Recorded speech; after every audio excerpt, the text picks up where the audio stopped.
Dovetails, the joint that everyone fears but no one knows why.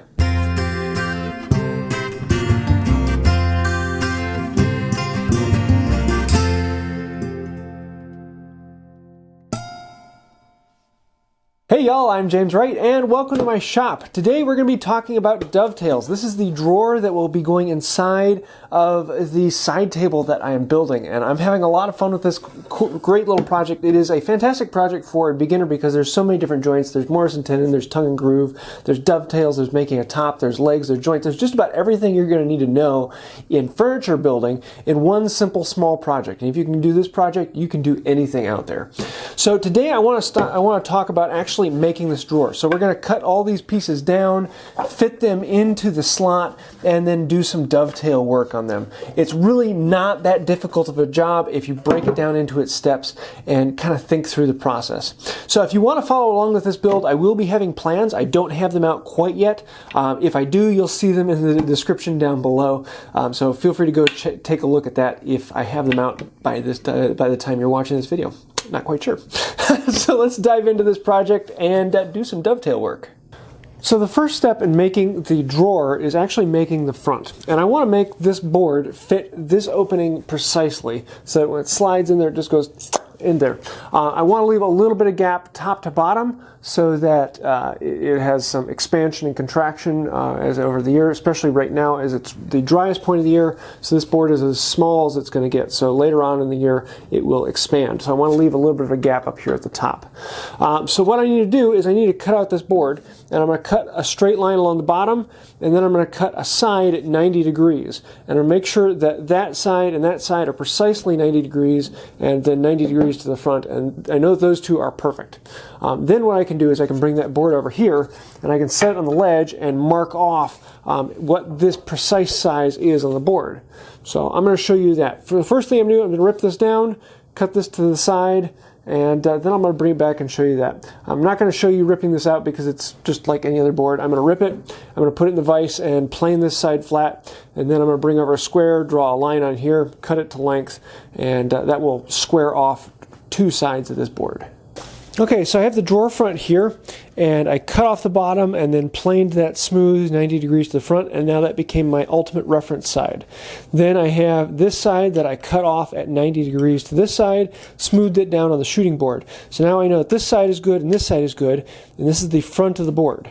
So I'm going to put that over on here, and the next thing I want to do is actually cut this to length. So I'm going to rest it here on this side. Let me see if you can see that.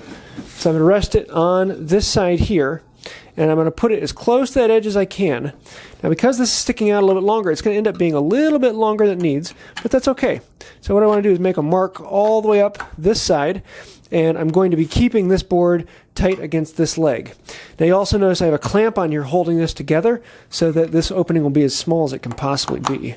So I'm going to make a mark all the way up this side, and then now I have a mark here. I can do the exact same thing I did on this side. I can cut this down and then bring it back here and see if it fits in here. So I'm going to take it back to the bench, cut this off, and then bring it back here and show you what to do next. Okay, so now I just cut this down to length, and I put it in here, and the bottom fits really nicely, just a little bit of slop.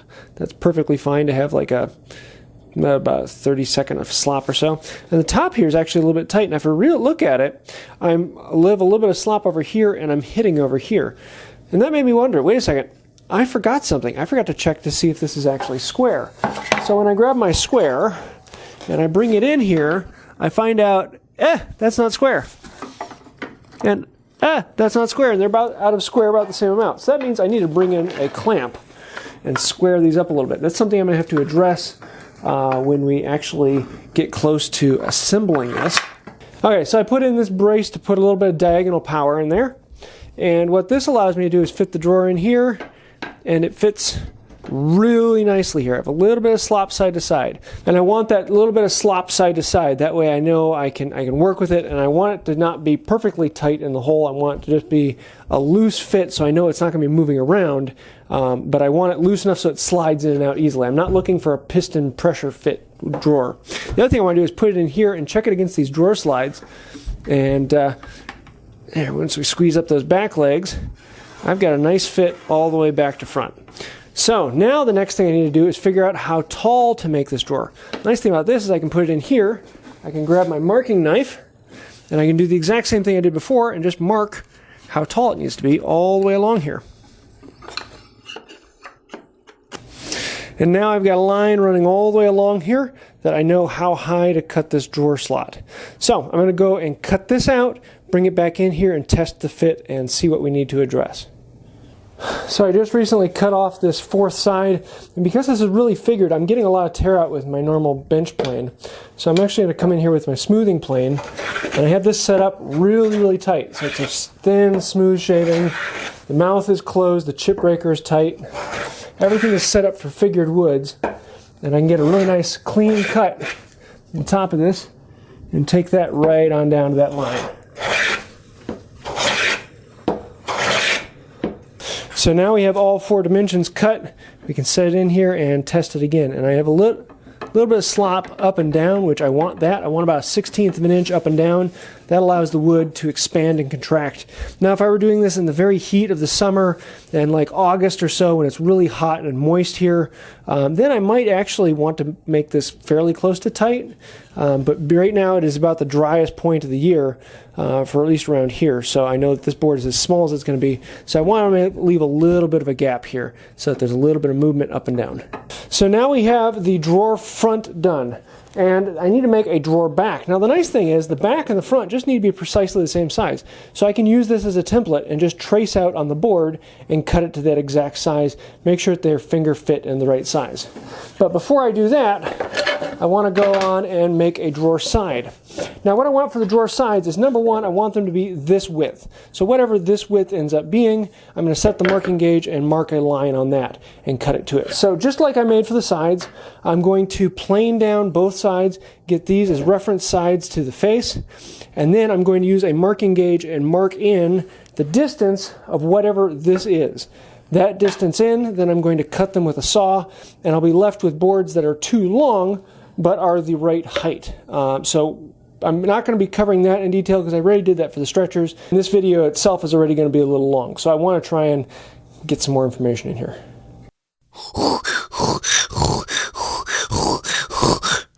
Sorry, the microphone was off. I had to add sound effects.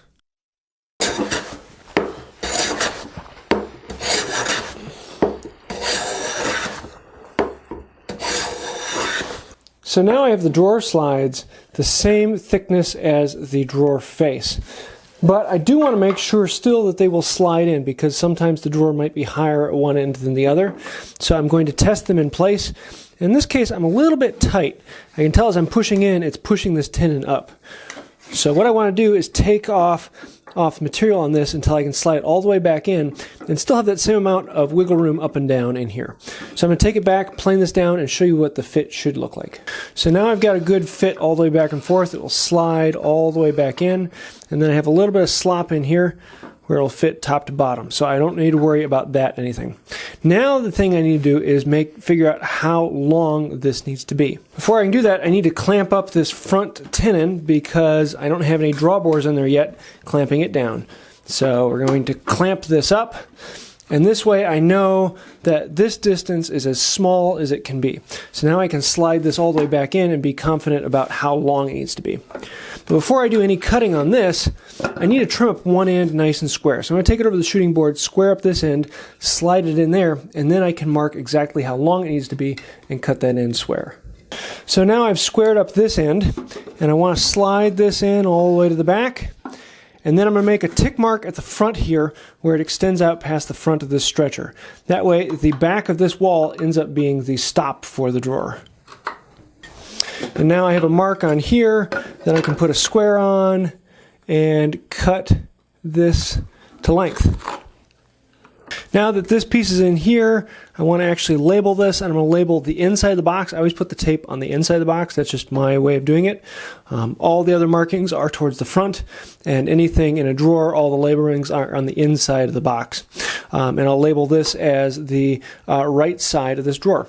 So now I know how long to cut it. I can grab my other drawer side, and then I can use this as a template and put these two labels face to face, square up one end, and then cut it to length to match this one. That way I know my sides are precisely the same length. And then I'm going to do the exact same thing with the drawer back, with the drawer front. And I'm going to make the drawer back precisely match the drawer front. Put the labels on them, and we'll be ready to start doing some dovetail work.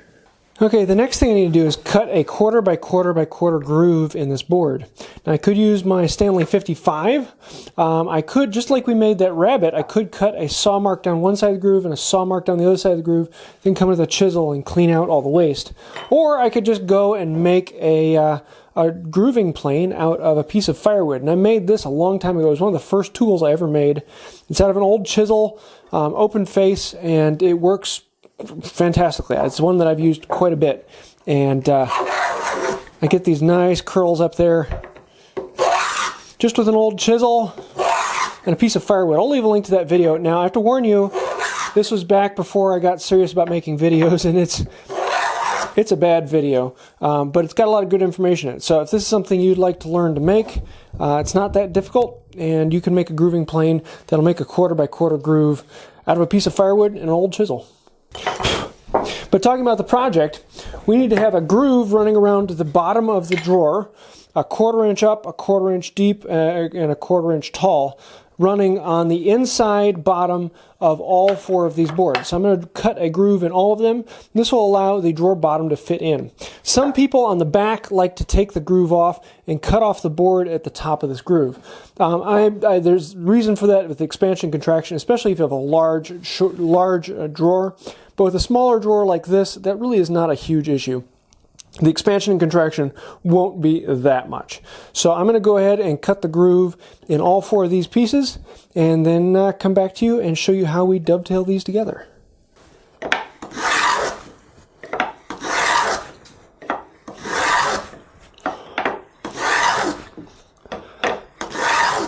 This is pure joy. In all honesty, cutting this groove is the reason I got into hand tools. I can't get enough of these curls. Love, love, love, love doing this. I've often thought about just coming down here and doing this on a board over and over and over again, cutting another groove and another groove and another groove for no purpose other than to have fun. I love this part of the job. Now, most of these videos I go into great detail in every step, but in the dovetails, I'm actually going to not cover as much of the detail in cutting out the dovetails. I'm going to show you the steps, but I'm not going to go into a serious detail. I have a video already set aside on how I cut dovetails, and if you want to see that, go look at that video over there. I'll leave links to it. This will just kind of speed up things, but I'll show you the steps. So the first thing I need to do is mark in the stops. So in other words, the thickness of the board that will be intersecting. And so normally I put them up there and then I'll draw a line on the actual board. If I am a little unsure about the thickness on these, then that's what I would generally do. If I had planed them all up fairly quickly and some of the thicknesses varied slightly, then I would line up every board on them and put them on there. On these though, I spent my time and made sure that these are all nice and flat and the same thickness. So what I can do is I can set up a marking gauge at that thickness, and then that will allow me to draw a line on the inside and outside of every board. This then becomes the stop mark for cutting the dovetails into each one. And so I'm going to do this on the face and ends of each board. And once I do that, we'll get into cutting dovetails. Now, one of the interesting things about this drawer is I want to do show tails, or at least that's what I've come to call them. And that's where you put the tails on the front. And that really scares a lot of people thinking the tails are going to pull out. But we're going to be putting pins in the end so that they won't be pulling out. This way you still get the look of the dovetails in the front being through dovetails, but you get the strength of this not wanting to pull out in the future. And that's just what I like to do. I love the look of dovetails in the front, and so I like to do show tails, which I've come to call them. Now, one of the things I want to do, though, is because I'm going to have the tails on this side, I don't want to have the tails on the back. There's no reason for me to have through tails on the back and make this a little bit weaker. So what I'm going to do is put the tails on the back of the sides, and the back one is going to have pins. So these sideboards will have tails on one end and pins on the other. That gets a little confusing, but I think once it's all together, you will see what it's like. So that way, when I cut tails, I'm going to cut tails on this end and this end, and this end and this end, and then I'm going to cut pins on this end, and this end, and this end, and it'll all fit together. So these two will then connect onto the back, and then the front will then slide onto the two side pieces. Now, one of the things I do when cutting these dovetails is I don't care what the angle is, as long as they're fairly close. And so I just eyeball the angle. I think that looks about good, so I'm going to cut that angle.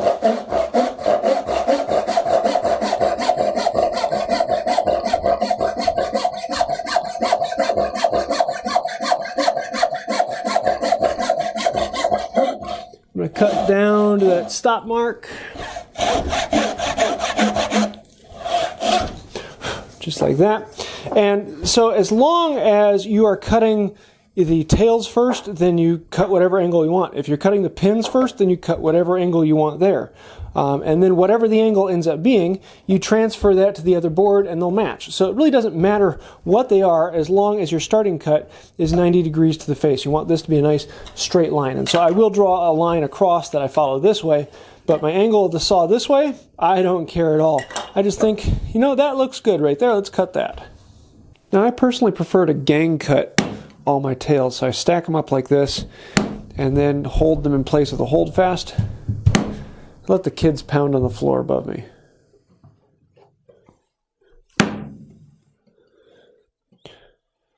But this is just one way you can speed up hand tool woodworking a little bit. That way you're doing the same motion over and over again. Chop in, pare out, chop in, pare out, until you get it down to halfway, flip it over, do the exact same thing. And you can very quickly clean out these. Now when you're just doing one drawer, it doesn't go quite as fast because you're just doing a set at a time. But if you're doing a whole series of drawers, you can actually stack these up and have 8 or 9 levels high where you're just chop, chop, chop, chop, chop. And that actually makes it a lot faster. So I'm going to go ahead and clean these out. And then we can go on to transferring these lines onto the pin boards. So now that we have the tails cut, we can line them up with the pin board, or what we want to become the pin board. And make everything perfect. Take your time here. Slow it down. Hold this in place. And then reach in with your marking knife and transfer those tails perfectly. Now, immediately after pulling this away, then put X marks on the areas that need to be removed. Yeah, that's the problem I've had a couple times of, oh no, I cut the pins out. Oops. Once that's all marked out, then we can come on the saw, and I want to keep the saw on the X side of the line. Just lightly start the nick, bring it all the way back across that line, and now I have a kerf that the blade will basically sit in. And then I'm going to eyeball that line I cut vertically and cut straight down it.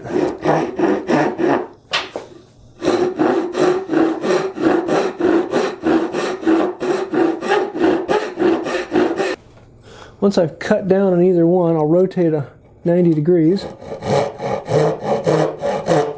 and then cut down and cut this little tab off.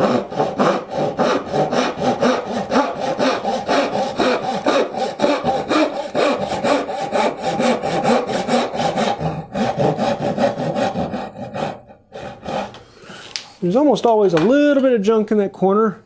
I just want to clean that out. Give it a nice clean shoulder. Then flip it over, do the same thing on the other one. Then just like with the tails, we're going to come in, chop in, pare out, chop in, pare out, and cut in with this. Now you just have to be careful on these outside edges.